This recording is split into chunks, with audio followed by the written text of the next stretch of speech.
Hey everybody, today I thought we would do something a little fun for a video here on the hood of the Beak Jeep. Still working on this thing. If you've been watching my shorts, you'll know that I've recently fixed the transmission, put it back in, almost ready to put back on the road. But today, I figure we go over 6 questions, 3 of which beekeepers love to ask other beekeepers, and 3 that non-beekeepers ask beekeepers all the time. So, I'm going to save my favorite question for last. In the meantime, stick around and you'll find out what those are.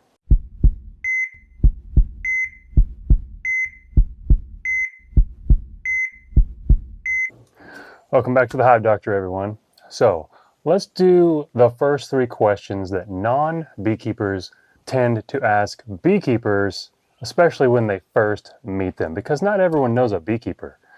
We're kind of a rare and awesome breed. So, I'm sure that you already know this, you have it in mind. If you're a beekeeper, you've been asked this a million times. Do you ever get stung? You know when you grow up in school and they tell you, the teacher tells you, there's no such thing as a dumb question or a stupid question. False. Do you ever get stung as a beekeeper is a stupid question. I think it's more of just an icebreaker question because they don't know what else to ask. But if they really stop to think about it, anything that anyone works with, you tend to get exposed to the worst and the best parts of that thing. If you drive a car, eventually you're going to have a flat tire. If you're a cook, you're eventually going to burn something. If you're a beekeeper, you're eventually going to get stung. No doubt there are some of us beekeepers out there that don a full protective suit and have been able to go so long without getting stung. I have no doubt those people are out there. But in general, yes, beekeepers, they get stung. I've been stung plenty of times, mostly in Florida, back when I wore more protective gear because our bees were just more aggressive down there, being exposed to the Africanized bee. So yeah, the answer is yes. Question number 2 that non-beekeepers tend to ask us beekeepers is, can you really make a living doing that? Now I admit, I haven't heard that one nearly as much, but I have heard it enough to add it to the list today. And the answer is yes, there are many ways to make a living in beekeeping. I myself aspire to make a living in beekeeping, and I am still learning how to figure that out. But I started off as a commercial beekeeper, making large quantities of honey, selling them to a bottler, and I would get a $15,000 check for several months worth of work. And then we would have one or two, maybe 1 or 2 more harvests, and those checks would be smaller because those harvests were smaller than our main crop of the year. But it was enough to pay the bills and get by.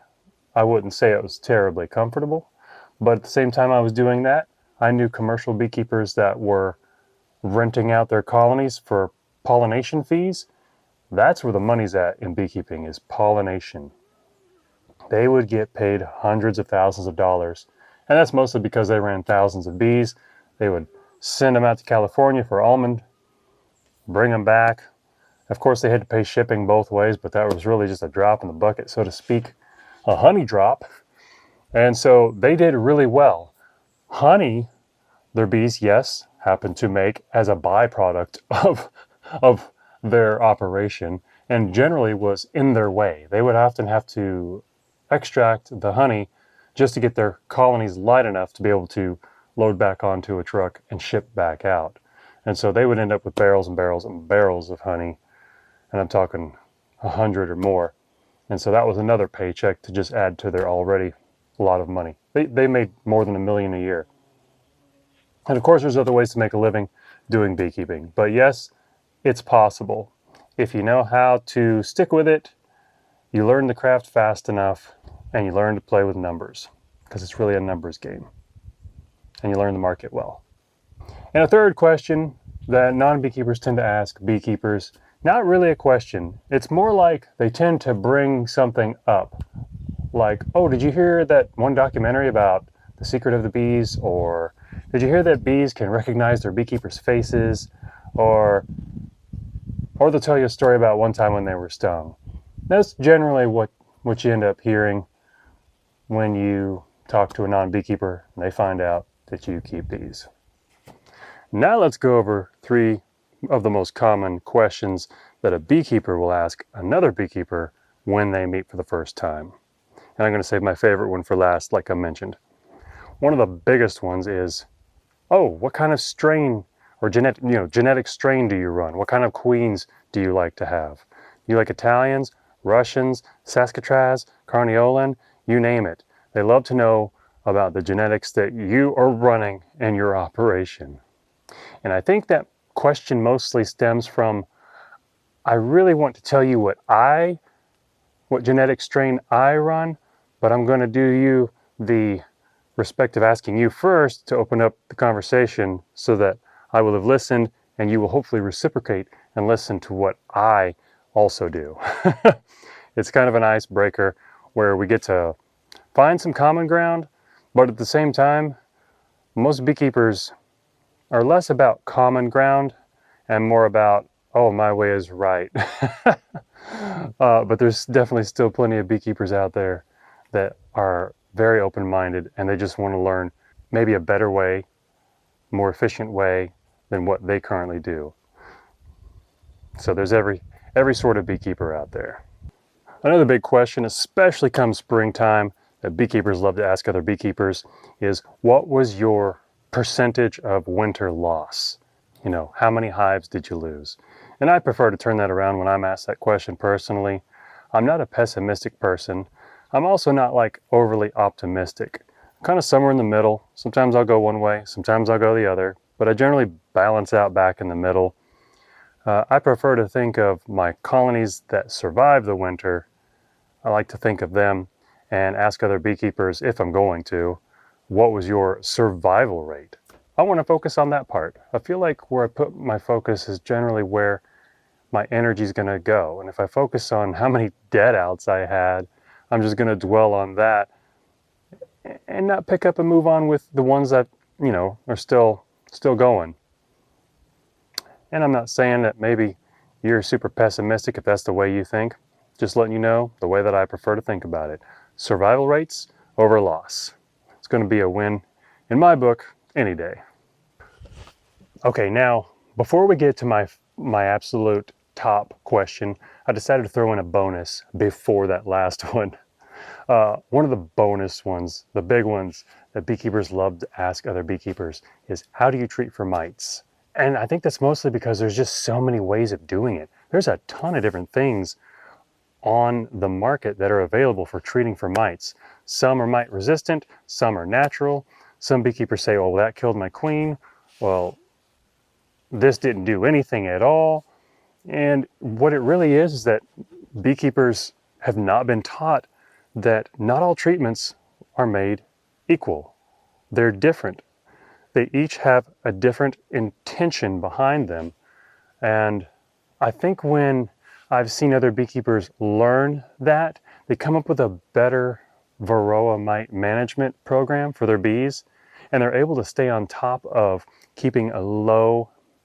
managing a low mite count, a low mite level in that lower threshold so that their bees can actually thrive, make them a honey crop, go into winter with a nice, healthy winter bee population. And just to kind of give you guys an idea of what I'm talking about, is there are 3 types of Varroa mite treatments. One is a background suppression. That's usually best used after a knockdown treatment, something like formic acid or oxalic acid. And then you've got the third kind, stabilizers, also something really good to use after a nice knockdown treatment. When you knock those mites down to a certain level, you use one of these background suppressants in conjunction with that, or a stabilizer treatment method to keep that mite level low while your bees continue to do their thing. If you want to learn more about that, you can totally check out my book, The Varroa Mite Playbook. There's no other book like this on the market. It demystifies Varroa mite treatment methods. It doesn't waste your time with the ones that mites have already adapted to. And by the end of the book, you'll already have a very good idea, be well on your way to having your own mite management program through every season. All right, so let's get to it. What's the one question that we beekeepers hear the most from another beekeeper? If you guessed this, then you're right. How many hives do you run? It's like this knee-jerk reaction to ask another beekeeper, how many hives do you maintain? How many hives do you run? How many hives do you like to keep? It's like a measuring system. I really think, I believe it is a way to measure where you are level-wise with another beekeeper. But I've found that I'm guilty of that. I'm like, oh, well, if this guy only keeps 2 hives, he's not as good as me, or she's keeping way more hives than me. She must be really good at it. But you know what? I've had anywhere between 1 hive and 300 hives. And when I had 1 hive, it made me no less of a beekeeper than when I had 300. The whole process, no matter how many colonies I'm running, is a learning process. And there's beekeepers that run thousands and some even tens of thousands of bees. That doesn't mean they're better, smarter. That just means that whatever niche they have found, they're probably a lot better at. But when it comes to keeping bees, if you can keep 1 hive alive, you can keep 10 hives alive. And I also think there's this sort of a grammatical nuance to this. Beekeeping. To keep is an active verb in the English language. It's not passive at all. So how many bees are you keeping? Like we think, oh, well, if I'm not keeping a lot of hives, I've only got 5, then maybe I'm not as good at keeping bees than someone else. But you know what? Some people only want 5 hives. They don't want any more. They don't want it to turn into a job, another job, or more work. They're just content on the 5 or even 3. Personally, after the years of being in beekeeping, all the experience that I've been through, I think I'd be pretty content with anywhere around 10 colonies, 10 to 12, and I'd be perfectly happy with that. I don't need more like I used to think. I used to want to make more because I wanted more honey, but honey sales for me is not the way I want to try to make a living with beekeeping. I really, really like the educational aspect of beekeeping, helping take that guesswork out of the trade for beginners, for intermediate, and even occasionally the one that's been doing it forever. Even I still learn things and tricks from every level of beekeeper. I have learned from first-year beekeepers, second, third, fourth. I've learned from 50-year beekeepers with 50 years under their belt. You never stop learning unless you decide you know it all, which there's definitely a handful of those beekeepers, believe me. They like to comment on YouTube with their almighty wisdom. But anyways, I hope you enjoyed these 6 questions today, plus the bonus one of what we hear from other beekeepers and non-beekeepers alike. Let me know in the comments below what questions you've heard that maybe I missed today. I'd love to hear them, or read them, and I'm sure others would as well. Thank you for joining me here with the Beak Jeep today. See you guys in the next video.